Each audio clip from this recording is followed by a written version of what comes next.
Ezt akartam így elmondani. De most érkezik egy csapat, őket nézzük, figyeljük.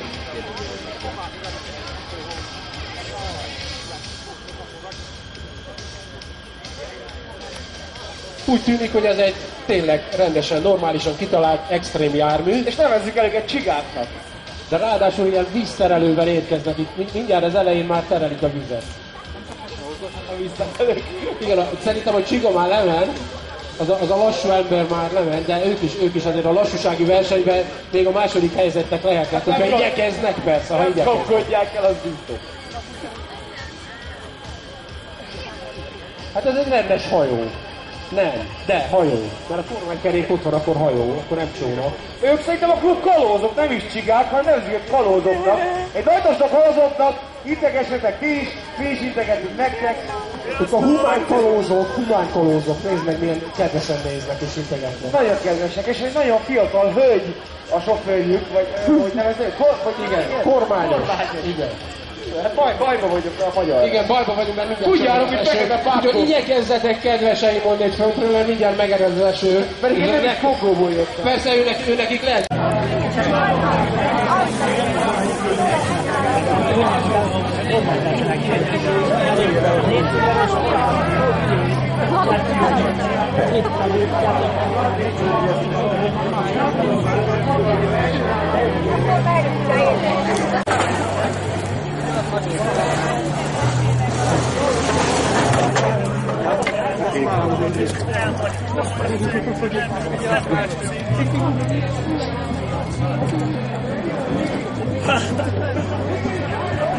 Valaki fölröpte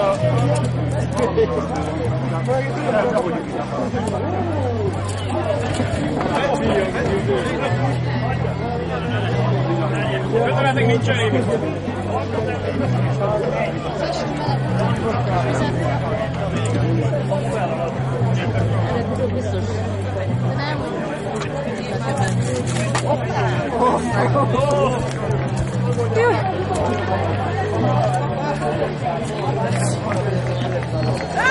Eljött ki a lány mellett ott van.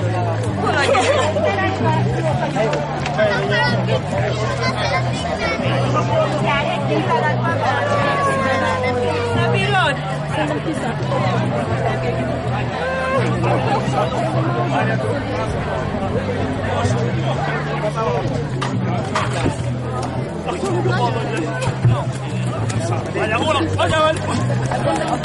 Azért mit is várjátok meg? Ne húzzátok annyira, én egyedül fogom nehezedni felé.